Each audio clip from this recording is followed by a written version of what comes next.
ایک گھنٹے میں کتنا سفر کرتی ہے؟ ایک سال میں بجلی 1,86,000 میل فی سیکنڈ کی تیز رفتاری سے چلے تو کتنا لمبا زمانہ، کتنی لمبی مسافت وہ طے کرے گی، اس کو 1 نوری سال کہا جاتا ہے۔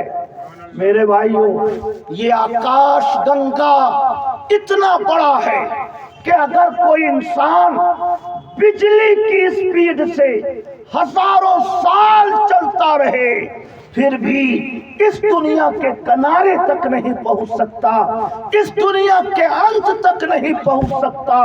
یہ کائنات اتنی وسیع و عریض ہے کہ انسان اپنی مختصر سی زندگی میں اس کائنات کے تمام گوشوں کا احاطہ نہیں کر سکتا۔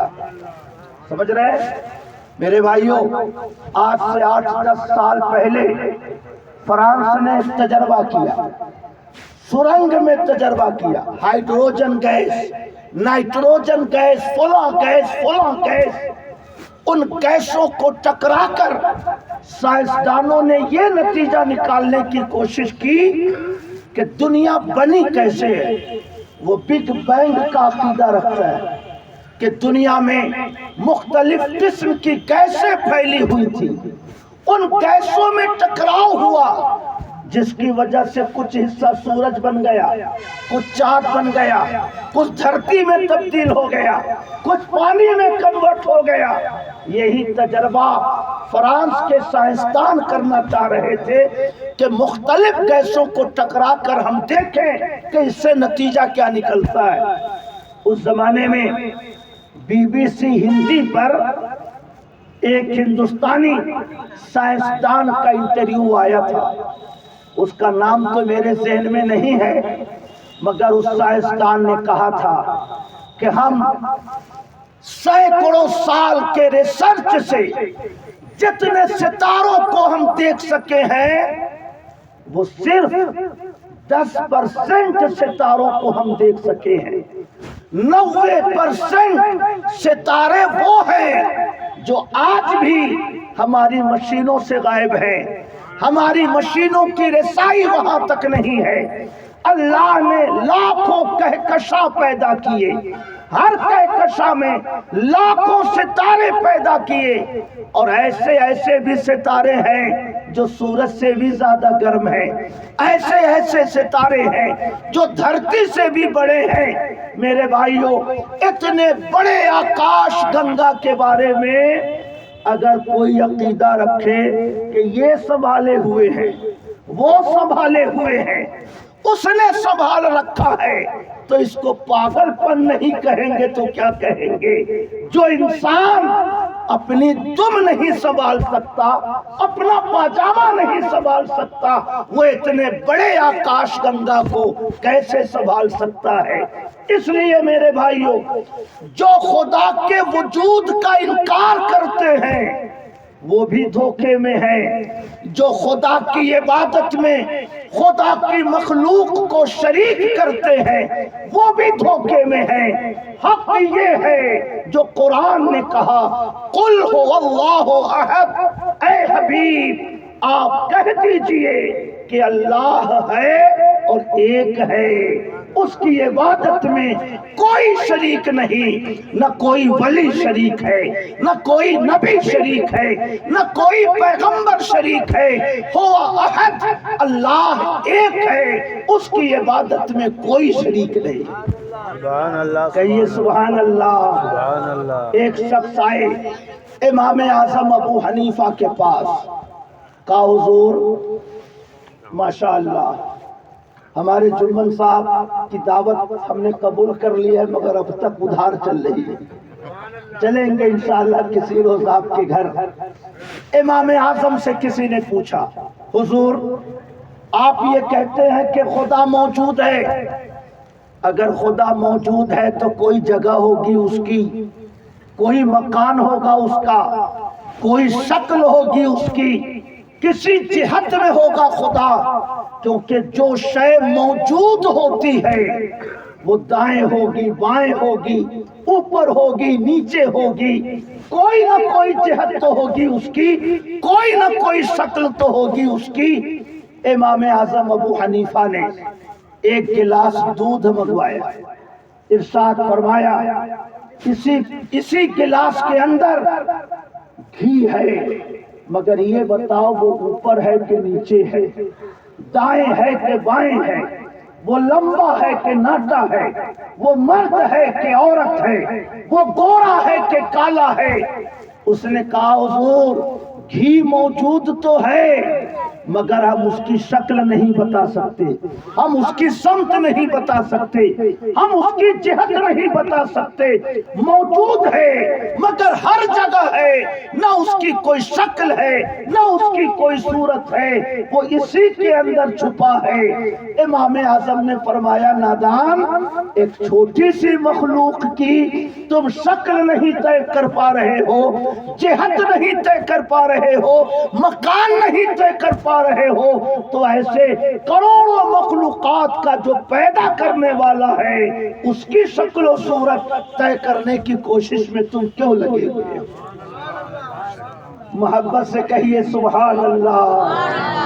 اس لیے میرے بھائیوں میں آپ سے عرض کرنا چاہتا ہوں، نیٹ ورک، موبائل کا نیٹ ورک برقی ریس کے ذریعے ہم میں سے ہر انسان کے پاکٹ میں موبائل ہے، اور ہم میں سے ہر انسان کا mobile Jio, B S N L اور ایئرٹیل کے نیٹ ورک سے جڑا ہے نا ایسا؟ سبحان اللہ۔ کوئی بھی شخص نہیں جو اس کمپنی کے نیٹ ورک کے دائرے سے باہر ہو، کوئی ایسا انسان نہیں جو برقی لہروں کے دائرے سے باہر ہو۔ سبحان اللہ۔ کوئی لندن سے فون کرے، کوئی جرمنی سے فون کرے، کوئی تھائی لینڈ سے فون کرے، مگر وہ برقی ریس ہمارے موبائل کو تلاش کر لیتے ہیں اور فون کرنے والے کے فون کو ہمارے موبائل تک پہنچا دیتے ہیں۔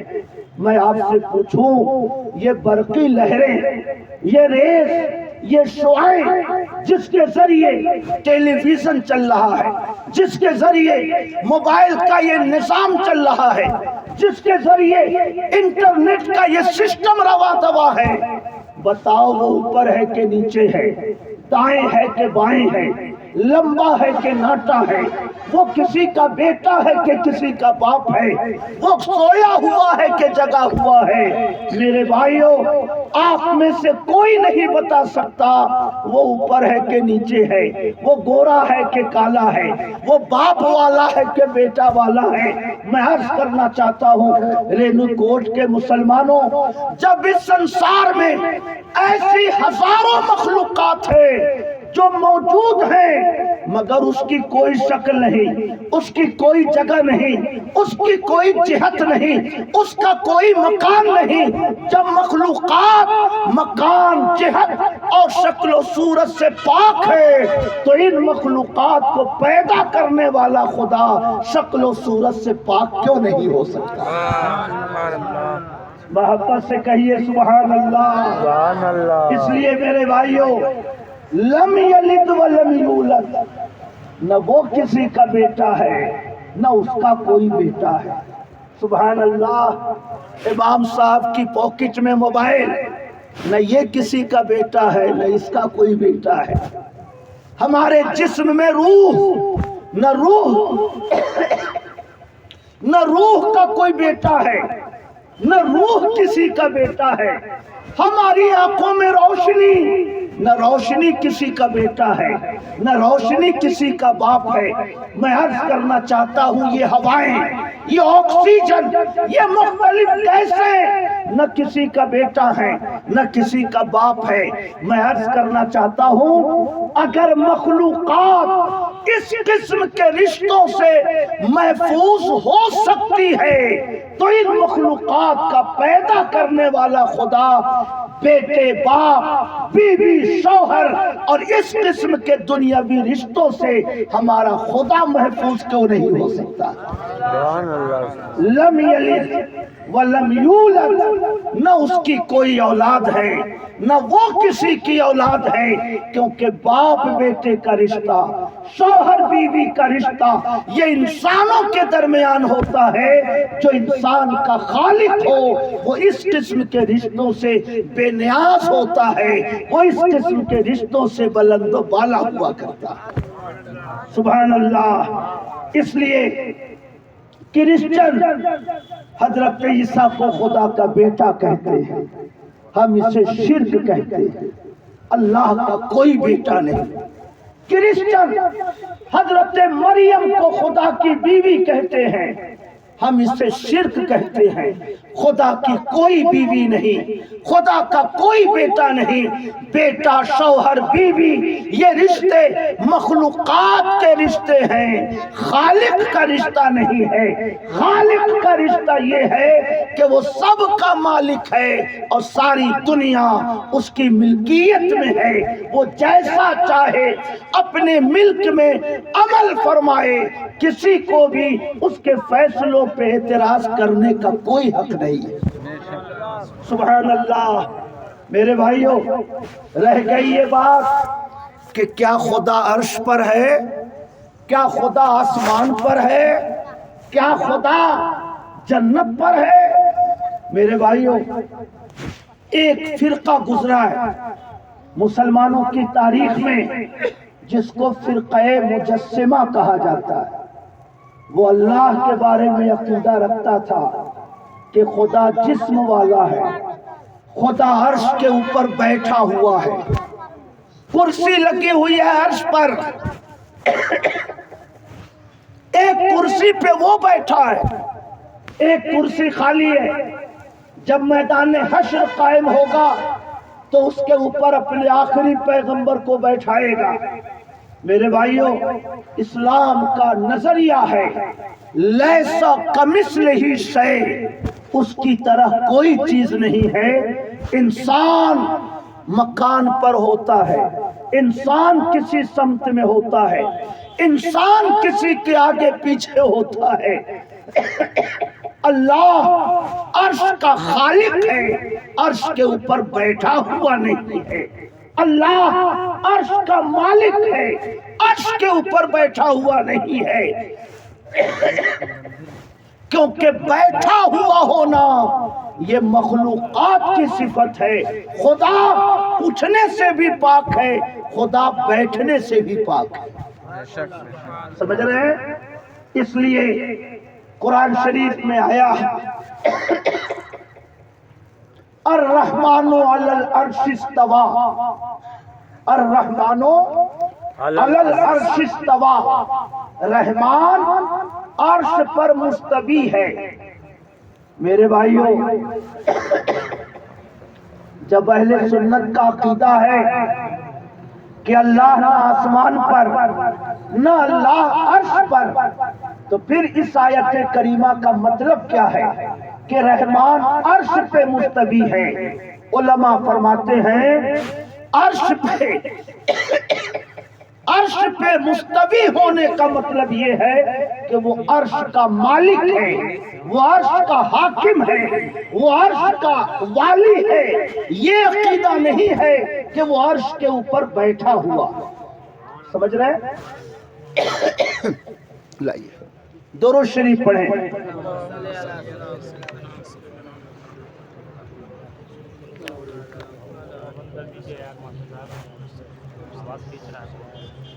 درود شریف پڑھیں۔ اللہم صلی علی سیدنا و مولانا محمد معدن الجود والکرم وعلی آلہ وصحبہ وبارک وسلم۔ اب سوال یہ پیدا ہوتا ہے کہ اللہ تو زمین کا بھی حاکم ہے، اللہ تو چاند کا بھی حاکم ہے، اللہ تو سورج کا بھی حاکم ہے، تو پھر اللہ نے عرش کا ذکر کیوں کیا کہ رحمان عرش پر مستوی ہے؟